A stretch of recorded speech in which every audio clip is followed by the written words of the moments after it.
Vascaíno do Cerrado.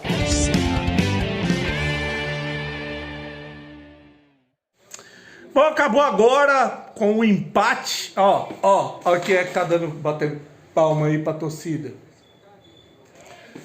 Aí sim, viu? Porque o que ele fez hoje no jogo não foi legal. Não foi legal, né? A gente pode aí discutir o que aconteceu com relação à substituição do Payet. Acabei não falando. O que ele fez, que eu quis dizer que não foi legal, foi sair de campo, chutando, revoltado. Mas também é do jogador que quer estar em campo, né? É do jogador que quer estar em campo. No final ele acabou indo ali se despedir, agradecer o torcedor, que é o que o Payet sempre fez. É um jogador importante pra gente, tá? Segue o vídeo aí. Vamos falar um pouco sobre... Eu vou falar aqui de onde eu tô assistindo o jogo mesmo, aqui da minha sala, nem vou lá pro estúdio gravar, não. Vamos fazer um pós-jogo daqui. Oi! Oi! Pera aí.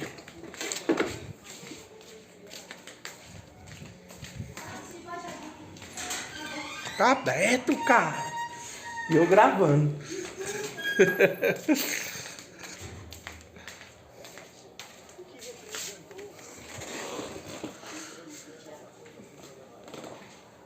Acho que eles foram atrás de madeira. Foram? Foi. Tá. Subir pra cima é pleonasmo, viu? Eu vou subir lá pra baixo e Então, vamos lá, vamos voltar aqui o raciocínio, porque chegou gente aqui em casa.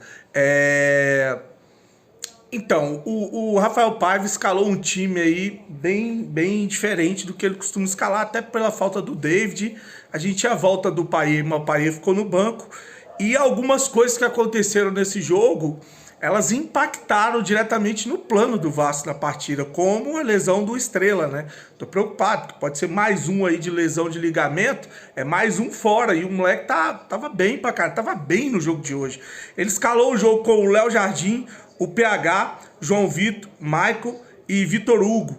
Olha só, ele botou o Vitor Hugo de lateral e usou o Piton avançado. Pô, vi muita gente xingando que pra que o Piton avançado. Eu falei, cara, a ideia do cara é dobrar ali na ala, e o Piton é um jogador que ele é mais entrosado ali com o Verratti, com o Payet, o jogador que é mais interessante ofensivamente, né? Então o Piton, o Vitor Luiz, aí o meio de campo, o Hugo Moura, o JP e o Estrela, com o Piton, Adson e Verratti. Olha, já me agrada um time que não tem 3 zagueiros, não tem 3 atacantes. Adson e Verratti tinha a possibilidade de ele entrar com o Ryan, não entrou com o Ryan, entrou com o Piton, como eu falei. O Hugo Moura no primeiro tempo fez de tudo para ser expulso, mas ele ficou por quê? Vamos lá, vamos contextualizar. O Vasco, né, começou ali fechadinho, sem dar espaço pro Botafogo. A gente tem que entender, porque eu vi gente falando, o Vasco tá jogando como time pequeno. Esse time do Vasco é pequeno. O time do Botafogo é favorito, é melhor do que esse time do Vasco. Não tô falando do escudo, não tô falando do clube, tô falando do time. Em campo, o Botafogo tem mais time que o Vasco. Então é óbvio que o Botafogo ia ter mais posse, é óbvio que o Botafogo ia ter mais o controle do jogo. É um time que, se ganhasse hoje, seria líder do Campeonato Brasileiro.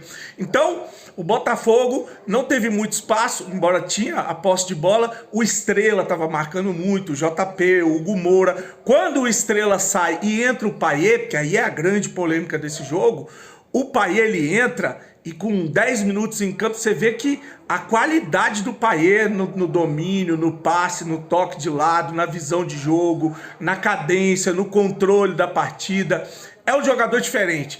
Porém, contudo, todavia, o Vasco perde com marcação, o Vasco perde com pegada no meio de campo. E o técnico percebeu isso. Acho que quase todo mundo que estava assistindo o jogo percebeu que o Vasco perdeu, depois da saída do Estrela, o Botafogo passou a chegar mais. O Payet perdia a bola, ficava com a mão na cintura. Tanto que eu publiquei lá no Instagram que o Hugo Moura deveria ser expulso daquela jogada. Ele deu margem para isso, foi interpretativo. O VAR só não chamou por causa da polêmica do lance contra o Bahia, porque se é um VAR mais rígido, teria chamado e o juiz fatalmente tinha expulsado o Hugo Moura, que acertou a canela do jogador do Botafogo. Eu sou pelo certo, cara. Eu sou pelo certo. Tá? Para mim era um lance que cabia sim, de interpretação cabia uma expulsão. E aí o Hugo Moura fica em campo, depois agarra o jogador, depois faz outras faltas, toma o cartão. Falei, tá pedindo para ser expulso. Mas por quê? Com a saída do Estrela e a entrada do Payet, sobrecarregou o sistema de defesa do Vasco. Eu vi isso, o técnico também viu isso. A gente tá perdendo o meio de campo. O que ele fez no segundo tempo? Antes dos 15 minutos ali, 18, ele tira o Payet, entra com o Esforza, Zé Gabriel e com o moleque, o Eric Marcos. É lógico que o técnico vai tomar porrada, vai tomar pancada. Você tira o melhor jogador em termos de qualidade de dentro de campo, mas ele visou o quê? Vou tentar de novo ser competitivo no meio de campo do Vasco, porque o Payet tem um mês que não joga futebol, o Payet tá voltando de lesão, o Payet não vai voltar para recompor o que eu falei lá no Instagram. Hoje no futebol moderno, você não pode ter um jogador, se dá o luxo de ter 1, 2, 3 jogadores em campo, não marcando ninguém. Quando o time está em fase defensiva, todos os jogadores eles têm que ter uma função, do centroavante ao goleiro. Então não existe mais esse negócio de é meia, é craque, não tem que marcar. Conversa fiada de quem está vivendo futebol dos anos 70.